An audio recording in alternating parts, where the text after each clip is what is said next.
Olivia Mitchell woke up early as the artificial sunlight began to filter through her small apartment window. The colony's day cycle was starting, and she had much to do before her shift at the greenhouse facility. She glanced at the clock. 5:30. Good. She had time to prepare Lily's breakfast and lunch before waking her daughter for school. The kitchen unit hummed as Olivia programmed it to make oatmeal with the precious, real honey she had been saving for a special occasion. Today felt like it needed something sweet. The invitation to Kate's wedding sat on the counter where Olivia had left it last night, still surprising her whenever she looked at it. As the oatmeal cooked, Olivia stared out the window at the dome that protected their small colony from Arcadia's harsh atmosphere. New Haven was one of the first successful human settlements on this distant planet, but life here wasn't easy. Resources were limited, and social circles were tight-knit and often unwelcoming to those who didn't fit the expected mold. Being a single mother made Olivia an outsider in many ways. The whispers followed her in the marketplace, at community gatherings, and especially around the New Light Chapel, where Reverend Simmons made no secret of his disapproval of her situation. "Mom?" Lily's sleepy voice came from the bedroom doorway. At 8 years old, she had her father's dark curls and Olivia's bright blue eyes. "Is that real honey I smell?" Olivia smiled and nodded. "I thought we could use something special today.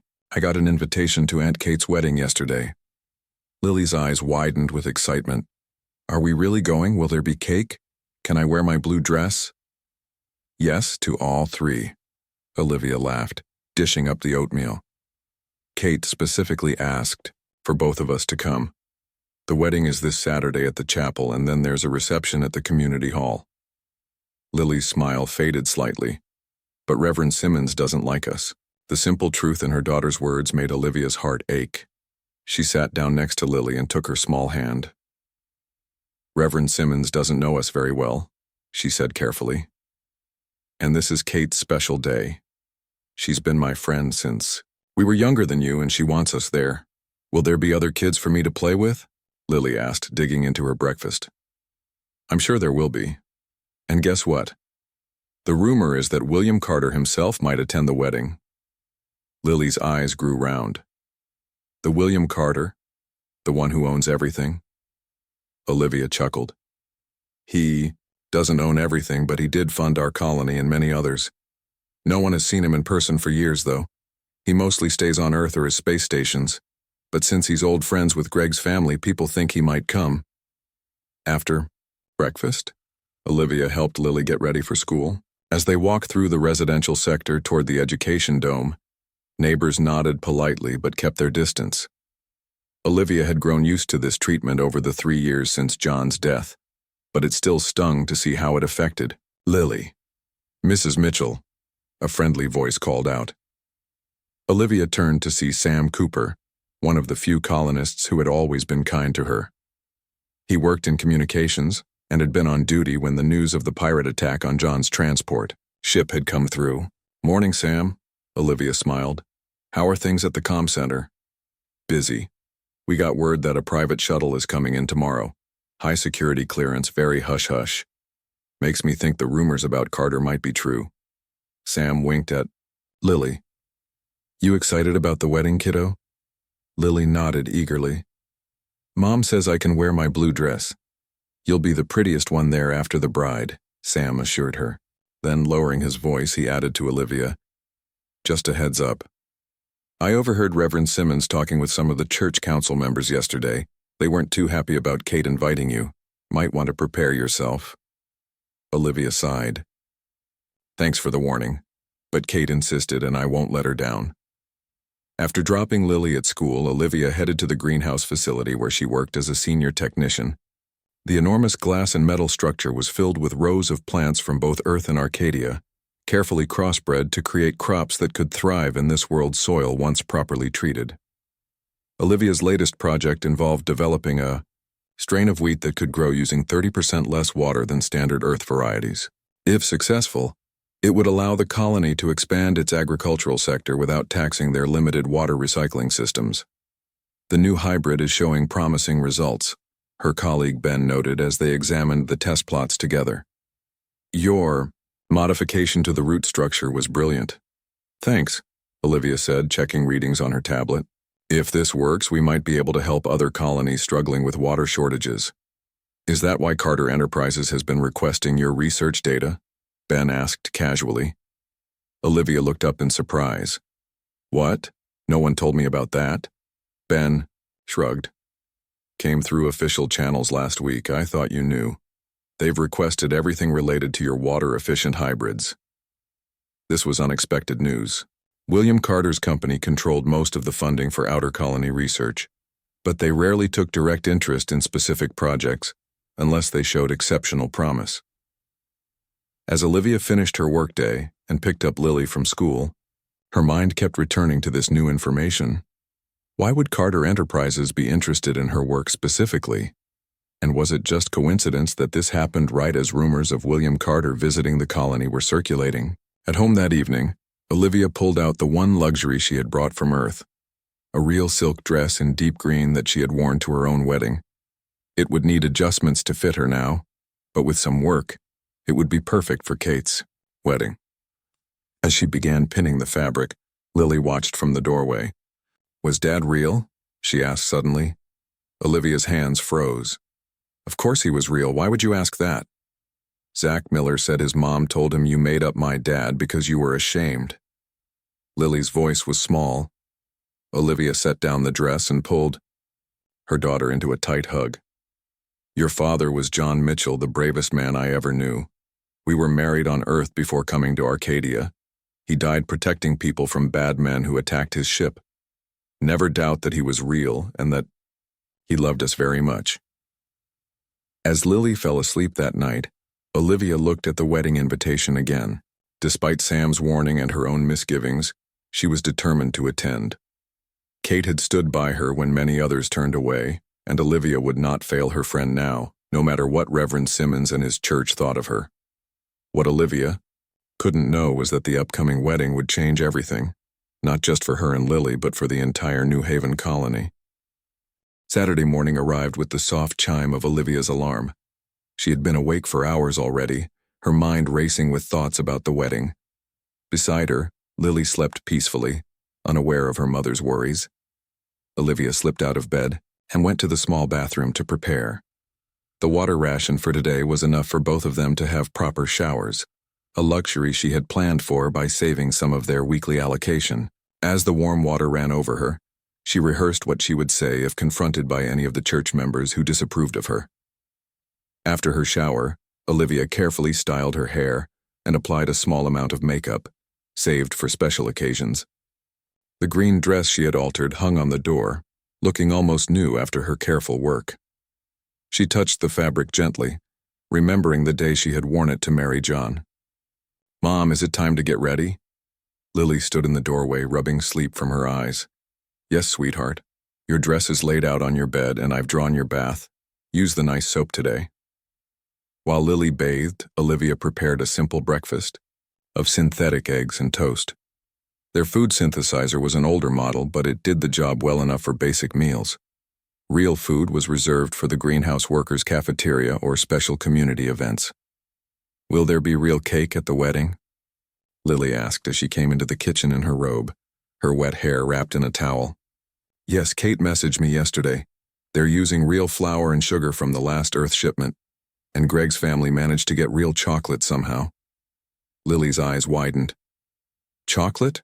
I've never had that. It's wonderful, Olivia smiled. Dark and sweet at the same time. You'll love it. After breakfast, Olivia helped Lily into her blue dress and brushed her dark curls until they shone. The dress had cost nearly a month's savings, but seeing her daughter twirl with delight made it worth every credit. You look like a princess, Olivia said, fighting back tears at how much Lily resembled John around the eyes. And you look like a queen, Mom, Lily replied, staring in awe at Olivia in her green silk dress. They left their apartment and walked through the residential dome toward the central hub where the new light chapel stood. The artificial sky above them was programmed for a perfect sunny day, as it always was for colony celebrations. Other families were heading the same way, dressed in their finest clothes. Some nodded politely to Olivia and Lily, while others pretended not to see them. Olivia held her head high and kept a firm but gentle grip on Lily's hand. The chapel was the largest building in the colony, with real glass windows imported from Earth at great expense. Inside, the air smelled of the rare flowers that had been arranged around the altar. The wooden pews gleamed under the soft lighting. Olivia guided Lily to a seat near the back, not wanting to draw attention. Several people glanced their way, some with surprise, others with clear disapproval. Olivia focused on the beautiful decorations instead of their stares. "That must be him," whispered an older woman in the row ahead, pointing discreetly toward the front. Olivia followed her gaze and saw a tall, distinguished man with silver hair sitting in the first row. Even from the back, she recognized William Carter from the news videos and company announcements. So the rumors were true. The billionaire founder had indeed come to the wedding. The music began, and everyone stood as Kate entered on her father's arm. She looked radiant in a white dress that had been passed down through her family for generations. At the altar waited Greg, handsome in a dark suit, his face glowing with happiness as he watched his bride approach. Reverend Simmons stood ready to perform the ceremony, his ceremonial robes impeccable, his expression solemn. As Kate reached the altar and the music faded, he stepped forward to begin. "Dearly beloved, we gather today to witness the union of Catherine Peterson and Gregory Harris in holy matrimony," he began. The ceremony proceeded as expected, with readings and prayers familiar to the colonists. Lily fidgeted slightly beside Olivia, who kept a gentle hand on her daughter's shoulder to remind her to be still. As Reverend Simmons was about to invite the couple to exchange their vows, he paused. His gaze had swept across the congregation and landed on Olivia and Lily in their back row seats. His expression changed from solemn to stern. "Before we continue," he said, his voice carrying clearly through the chapel, "I must address an issue that has come to my attention." A confused murmur ran through the guests. Kate and Greg exchanged worried glances. "This is a holy ceremony," Reverend Simmons continued, "and the sanctity of this place must be preserved." He pointed directly at Olivia. "Mrs. Mitchell, your presence here is inappropriate. Those living outside the bounds of proper family values are not welcome in God's house during such a sacred event." A shocked silence fell over the chapel. Kate's face paled, and Greg stepped forward as if to object. But the Reverend held up his hand. "I must ask you to leave immediately," he said to Olivia. "Your presence dishonors this ceremony and this community." Lily clutched Olivia's hand tightly, her small face confused and frightened. "Mom, what does he mean?" she whispered. Olivia felt her cheeks burn with humiliation as all eyes turned to her. Some guests looked embarrassed or uncomfortable. Others nodded in agreement with the Reverend. "I'm a widow, not a sinner," Olivia said, her voice surprisingly steady despite her racing heart. "My husband died serving on a transport ship." Reverend Simmons shook his head. "Your supposed husband was never registered in our colony records. We all know the truth about your situation and that child's parentage." The cruel lie hung in the air. Olivia had heard the rumors before, that she had invented a husband to cover an illegitimate pregnancy, but never so publicly stated. Kate stepped forward, breaking protocol. "Paul, stop this right now. I invited Olivia and Lily, and I want them here." "The church council has made its decision," Reverend Simmons replied firmly. "If Mrs. Mitchell will not leave voluntarily, I will ask the security team to escort her out." Lily began to cry softly, confused by the hostility directed at them. Olivia squeezed her daughter's hand reassuringly, then stood with as much dignity as she could muster. "We'll go," she said. "I won't ruin Kate's special day with an argument." As they moved toward the exit, Olivia tried to hold her head high, despite the weight of dozens of stares. Lily walked beside her, tears streaming down her small face. They had almost reached the door when a commanding voice rang out from the front row. "Reverend Simmons, I believe you've made a terrible mistake." Every head turned toward the source of the voice. William Carter had risen from his seat and was now standing at the end of the front pew, his expression one of controlled anger. Olivia froze, her hand on the door handle, as the most powerful man in the colony system prepared to speak again. The chapel fell completely silent as William Carter walked slowly down the center aisle. His expensive earth-made suit stood out among the colonists' more practical clothing. He stopped halfway between the altar and where Olivia stood with Lily, by the door. Mrs. Mitchell's husband, Lieutenant John Mitchell, served as head of security on my personal transport ship, Carter said, his voice calm but carrying easily through the quiet room. He died saving 23 lives, including mine, when the Orion Raiders attacked us near the Barnard Star jump point. Reverend Simmons's face paled. Mr. Carter, I wasn't aware. Clearly, Carter cut him off. I personally delivered his medals of valor to Mrs. Mitchell before she departed Earth for this colony. I have known her for years, though she may not remember our brief meeting during such a difficult time. Olivia stared at the billionaire in shock. She did remember him now, a solemn man in a dark suit who had come to her small apartment on Earth, bringing John's medals and offering his condolences. It had been a blur of grief, and she hadn't realized then exactly who he was. Carter turned to face the congregation. Furthermore, as the primary benefactor of this colony and this chapel, I find it deeply troubling that you would eject a decorated soldier's widow and child from a community gathering, especially when that widow has done more to improve your crop yields and food security than anyone else in the settlement. Many colonists looked down, unable to meet his gaze. Others whispered among themselves, shocked by this revelation about Olivia's past. We didn't know, Reverend Simmons stammered. There was no record because Lieutenant Mitchell's file was classified due to the nature of his work, Carter explained. But that is no excuse for spreading rumors and treating a grieving family with such disrespect. He walked back toward Olivia and Lily, stopping directly in front of them. He knelt down to Lily's eye level. Hello, Lily. Your father was one of the bravest men I've ever known, he said gently. He would be very proud of you and your mother. Lily wiped her tears and looked at him with wonder. You knew my dad? I did. He saved my life. Carter smiled. Then he stood and addressed Olivia.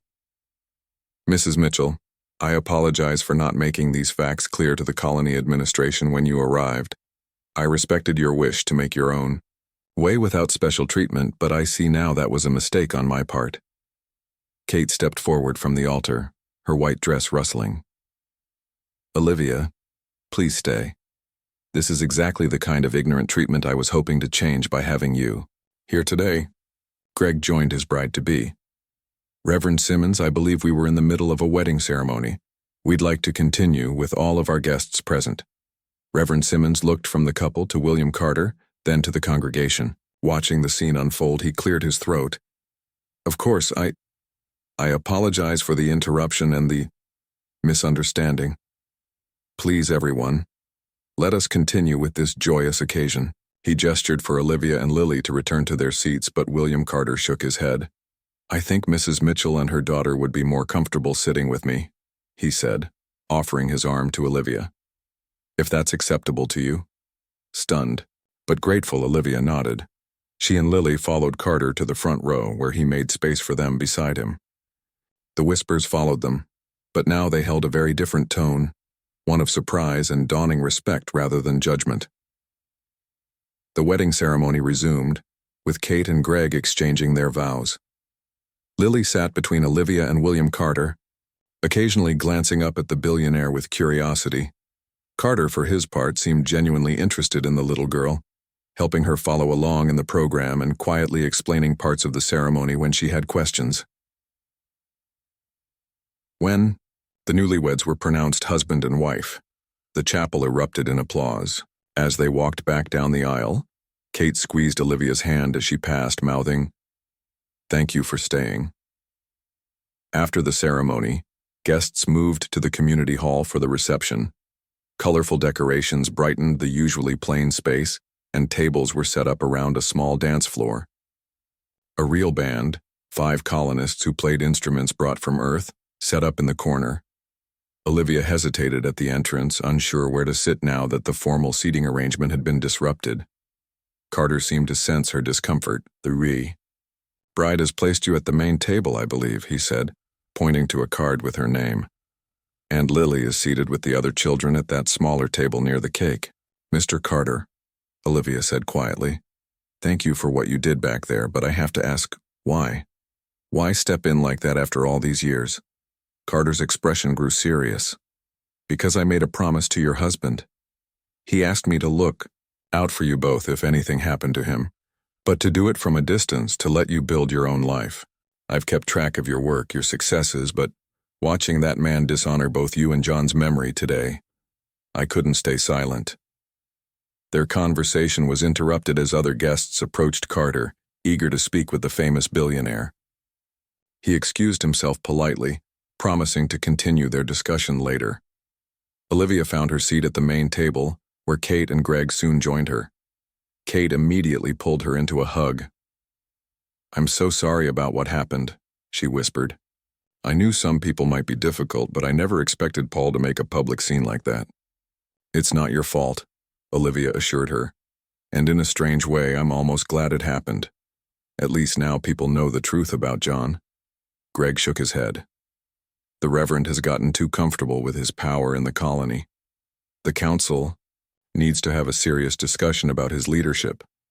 As the meal was served, real food, not synthesized, a rare luxury for most colonists, Olivia watched Lily at the children's table. For the first time since arriving at New Haven, her daughter was being included, with other children asking her questions and sharing their cake with her. From across the room, Sam Cooper caught Olivia's eye and raised his glass in a silent toast. Other colonists who had previously avoided her now nodded respectfully, or came by to introduce themselves properly. The band began to play, and the newlyweds took to the floor for their first dance. As Olivia watched them, William Carter appeared, at her side again. Mrs. Mitchell, when you have a moment, I'd like to discuss your research, he said. Your work with water-efficient crops has caught the attention of my company's science division. But first, would you do me the honor of a dance? Surprised, Olivia hesitated, then nodded. As Carter led her to the dance floor, she noticed Reverend Simmons watching from the corner, his expression unreadable. Whatever happened next, Olivia knew that life in New Haven would never be the same again. The reception continued into the evening hours, with the colony's usually strict power conservation rules relaxed for the special occasion. Colored lights glowed softly over the dance floor, where Olivia had just finished dancing with William. Carter, you dance quite well for a scientist, Carter said as he led her back to her seat. My mother insisted on lessons when I was young, Olivia replied, still feeling strange to be having such a casual conversation with the most powerful man in the colony system. She said it would come in handy someday, though I doubt she imagined this scenario. Carter smiled. Mothers often have surprising foresight. Now, about your research. Mr. Carter. A colony official approached, bowing slightly. The governor would like a word if you have a moment. Carter nodded politely. Please excuse me, Mrs. Mitchell, but this conversation isn't over. Perhaps tomorrow before my shuttle departs? Olivia agreed, and Carter walked away to join a group of colony officials eager for his attention. She watched him go, trying to process everything that had happened. Just this morning she had been dreading this wedding, afraid of facing the community's judgment. Now she sat at the main table, publicly validated by the colony's benefactor, with new possibilities opening before her. Mom, look. Lily ran up, her face smeared with chocolate. I gotta have 2 pieces of cake. Olivia laughed and wiped her daughter's face with a napkin. I can see that. Are you having fun with the other children? Lily nodded enthusiastically. Zach Miller said he's sorry he was mean to me at school, and his mom came over and told me my blue dress is pretty. That's wonderful, sweetheart, Olivia said, feeling a lump in her throat. Such a simple thing, a compliment, an apology, yet it meant so much after years of isolation.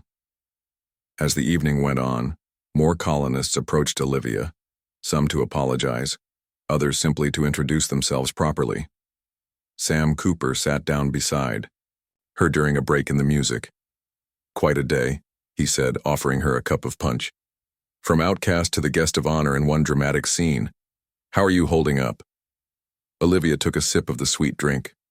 Honestly, I'm not sure, it's all happening so fast. That's William Carter for you, Sam replied.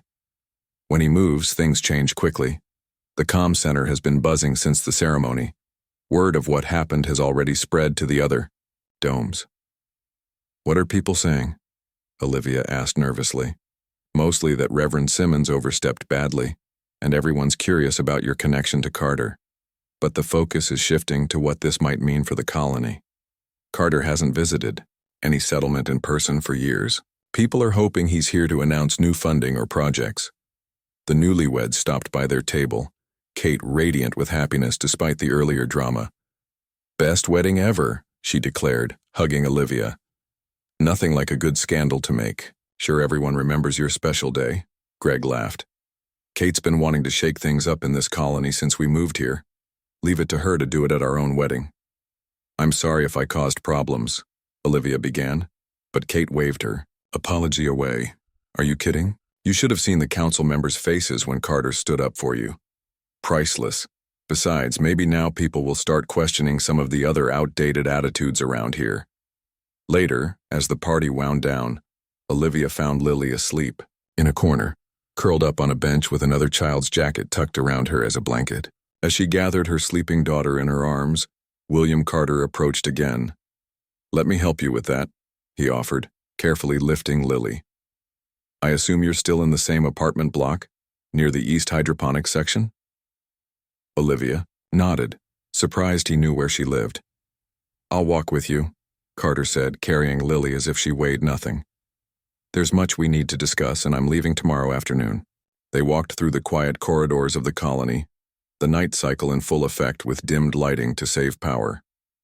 Few people were about, but those they passed stared in amazement at the sight of William Carter carrying a child through their humble settlement. Your research on water-efficient crops is exactly what several struggling colonies need, Carter said as they walked. But that's just the beginning of what you could accomplish with proper funding and equipment.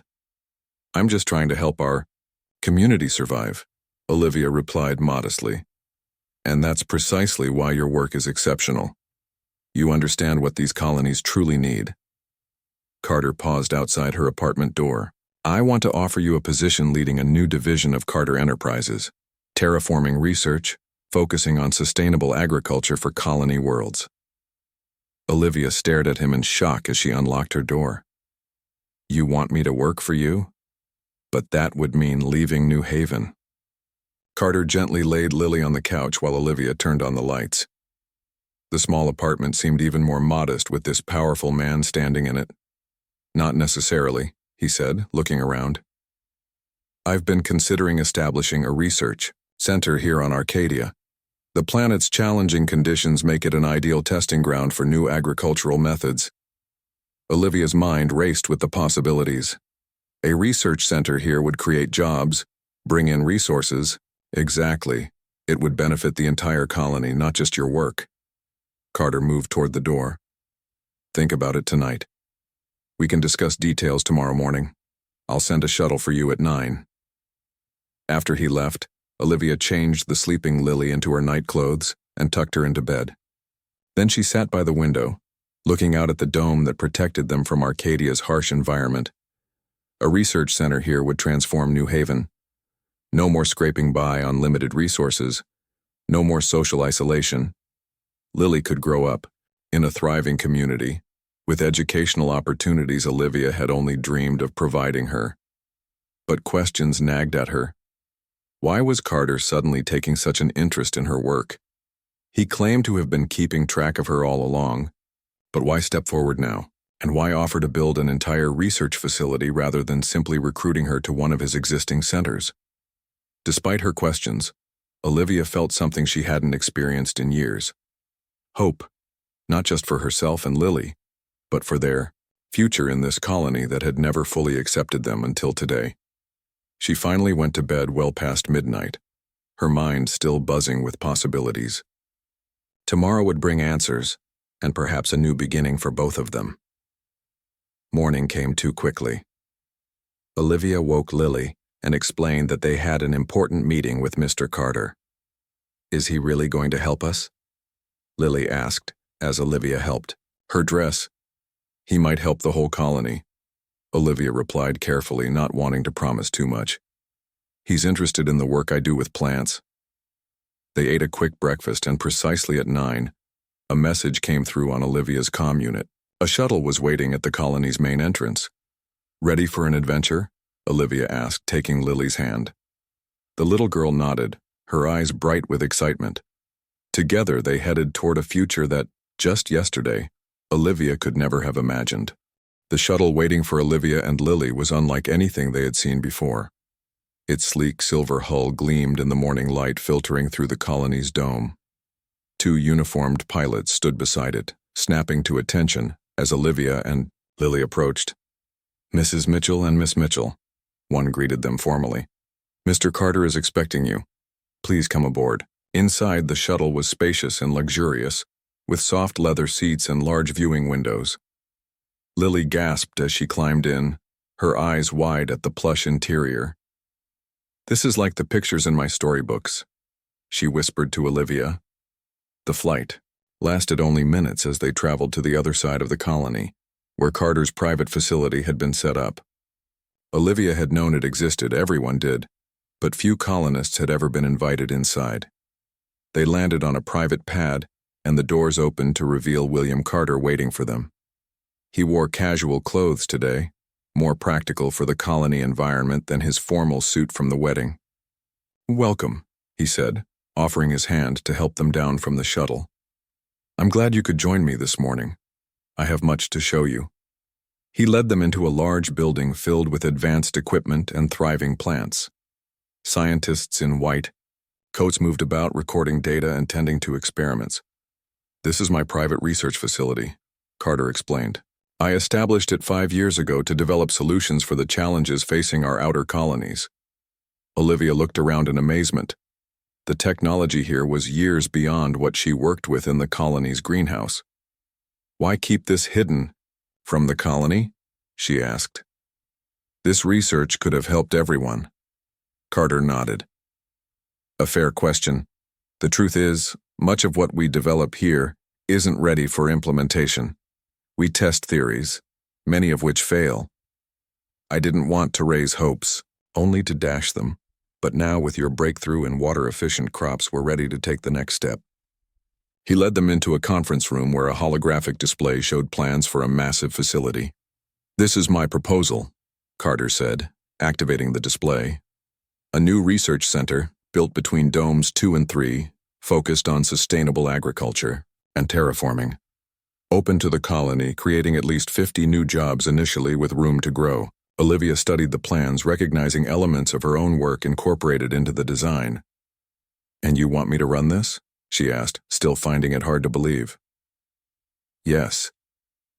You've proven your abilities under the most limited conditions. Imagine what you could accomplish with proper resources.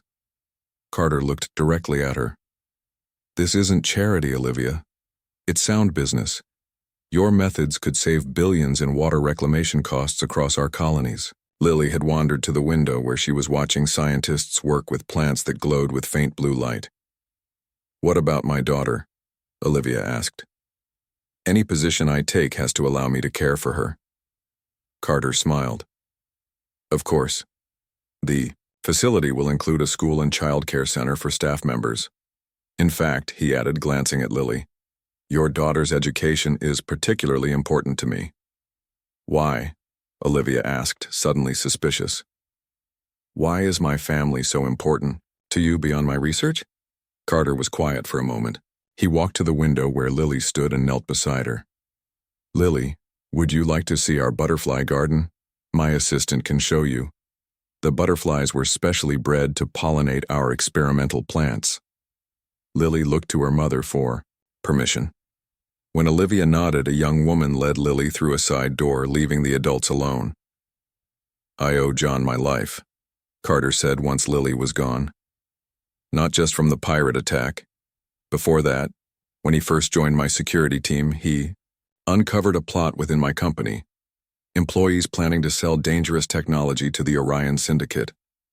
Olivia's breath caught. He never told me. He couldn't. It was classified at the highest level, Carter explained. The pirates who attacked our ship weren't random raiders. They were sent specifically to kill John and me before we could expose the full conspiracy. He turned to face her directly. John saved more than just my life that day. He saved the peace and stability of the entire colony system. If that technology had fallen into the wrong hands, we could have seen warfare on a scale not experienced since old Earth's darkest days. Olivia sat down, overwhelmed by this revelation. So this is about repaying a debt? Partly, Carter admitted. But it's also about honoring his sacrifice by supporting the two people he loved most. And, he added, it's about recognizing genuine talent. Your work is remarkable, Olivia. You deserve this opportunity regardless of your connection to John. Through the window, Olivia watched Lily laughing as colorful butterflies landed on her outstretched hands. Her daughter looked happier than she had in years. I accept your offer, Olivia said finally. But I have conditions. Name them, Carter replied. First, I want housing for displaced families included in the facility plan. There are others in the colony who've been marginalized, not just us. She took a deep breath. Second, I want the truth about John made public, so no one can question his existence or his sacrifice again. Carter nodded. Done. Anything else? Yes. I want to be treated as a partner in this venture, not an employee. I need to know that my voice will be heard, that my research directions will be respected. Carter extended his hand. As I said, this isn't charity. It's a partnership I should have offered years ago. 3 months later, Olivia stood on the observation platform overlooking the construction site between Domes 2 and 3. Workers moved efficiently below, laying the foundation for what would become the Mitchell Carter Agricultural Research Center. Beside her stood Sam Cooper, recently promoted to Colony Communications Director. The supply ships from Earth arrived early, he reported. The advanced soil processing equipment you requested should be installed by next week. Perfect timing, Olivia replied. The first test crops are ready for transplant. From her vantage point, Olivia could see other changes in the colony as well. The new Light Chapel, now under new leadership after Reverend Simmons had been asked to step down, had been expanded to include a community center. Its doors stood open daily, welcoming all colonists regardless of their family situation. Lily ran up the steps to the platform, clutching a tablet. Her new school uniform still looked slightly too big on her small frame. Mom, look what we're learning about, she exclaimed, showing Olivia the screen. It's Dad's ship, the one he worked on with Mr. Carter. Olivia smiled at the image of the transport vessel.